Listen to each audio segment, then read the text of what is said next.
Welcome back and thank you for joining the NCTM presentation, Flipping Out Achievement for ELLs and Students with Special Needs. In this short video, we are going to be discussing the all-inclusive flipped out classroom and some practical suggestions about both class time and videos. So the all-inclusive flipped classroom, what does that mean? When we're talking about the all-inclusive flipped classroom, we're talking about students with perhaps special needs, learning disabilities, or English language learners. Now, the all-inclusive flipped classroom is not just a flipped classroom.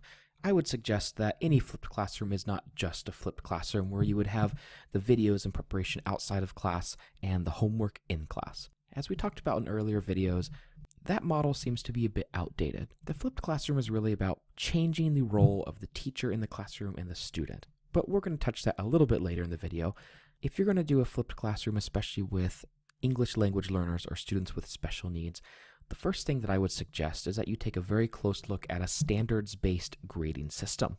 Remember that we're in the context of UDL and that we're trying to keep in mind any ways that we can remove barriers from our students. Some of the artificial barriers that schools put in place are a certain speed at which learning should happen, and that all learning should happen in the classroom at the same speed for each person. And in a regular classroom, the grade may be based on multiple factors, including the content learned, the speed at which you learned that content, perhaps your participation in class, perhaps your effort on the homework grade. But in a standards-based classroom, the grade reflects the actual proven knowledge. It's flexible with time limits, even outside of typical grading terms.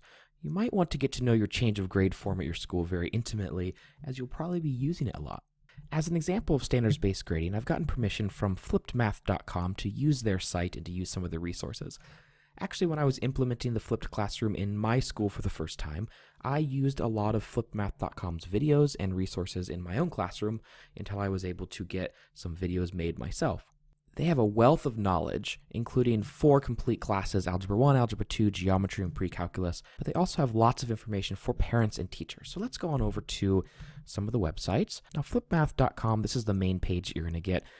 There's 4 courses, there's some student resources, there's lots of information about how flipped math works, some algebra resources, there's lots of resources here. But what we're really interested is this how flipped mastery works. Let's click on the first link here. If we go to under how flipped math works and we click on grading, there's an excellent explanation on how their dynamic grading system works. This is the system that I'm going to be using in this PowerPoint. There's also a video here that will go through in detail and talk about how they grade. I'll let you explore the other 2 on your own at a later time, but let's just click to see what looks. This is a very practical website that talks about the seating arrangements, how they do their mastery checks, how they organize their room, how they manage behavior, and some of the technology issues.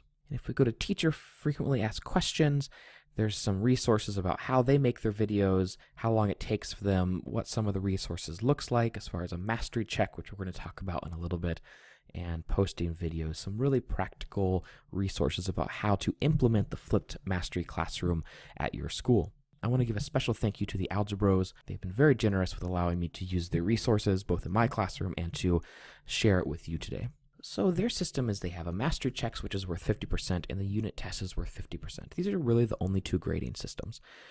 The mastery check is after each lesson, and they have to pass it at 80% to move on. They really get all credit or no credit. So even though they pass it at 80%, that's going to go down in the grade book as 100%. They have this knowledge down. They mastered the content.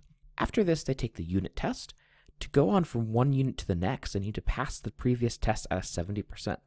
So you may be thinking about multiple tests, multiple things to assess. If they don't pass it, what will they do for the next time? And they get the actual grade for each test. There's also a schedule that they have posted, and it keeps you on track to finish it in the school year. But often a student will get behind, and in the all-inclusive flipped classroom, that is okay.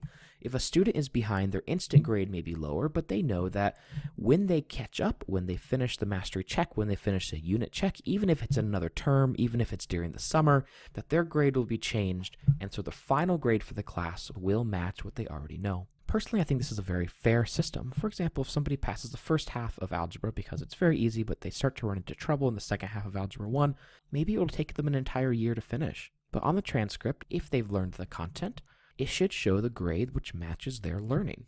If a student gets ahead of the calendar, that's good for them. They can work on more advanced things. They can do additional work. I like the idea of having them work on a final mastery product that allows them to demonstrate their knowledge in some real cool hands-on way. Earlier, we talked about the flipped classroom and how it's not just videos outside of class and homework in class, but really it's changing how the students view themselves, how you view the students, and how you as a teacher view yourself. Learning really is a student's job, but oftentimes they're not inspired to do so, or they're in a system where learning is seen as something that's given to them by the teacher. The flipped classroom really moves the teacher from the sage on the stage to the guide on the side. And it's our job to help students learn how to be students, how to learn inside the classroom and outside the classroom. Oftentimes the videos in preparation are done outside of class. And that does mean that outside of class, oftentimes they're going to be watching videos ahead and preparing, but it doesn't just mean they're going to be watching a video and come into class ready to do the homework. They can also create questions, they can do examples, they can do practice outside of class. And in class, we do practice and assessment. We want the classroom to be a safe place for them to make mistakes, to get help, and to prove what they know. But it's also a lot of exciting, hands-on, meaningful, real-world explorations, applications, and labs. The classroom should be a fun place where students can come in every day excited to learn because they know that class time is going to be utilized efficiently, effectively, and that they're going to come in and have some fun too. So here's some suggestions for in-class time, and I have linked a few videos at the end for you to look at if you want to know more information. Part of the class time would be for flex time. Flex time can be a time for them to catch up on previous videos, do mastery challenges, perhaps do some extra practice homework. Part of the in-class time would be for an on-pace activity. This would be one of the activities I mentioned earlier that's based on the on-pace content. You may say that everybody is not on pace. You have people ahead, you have people behind, and that's true. But in the activity, no one is ahead or behind. The activity is just for hands-on exploration, making the content real. These type of activities are really good for everyone in the classroom. For those who are ahead, it's a review, it's a time for a leadership opportunity. For those who are on pace, it's practice, reinforcement. And for those who are behind, it's a preview for future content. 나를 바라보며 웃고 있어 빨가 보여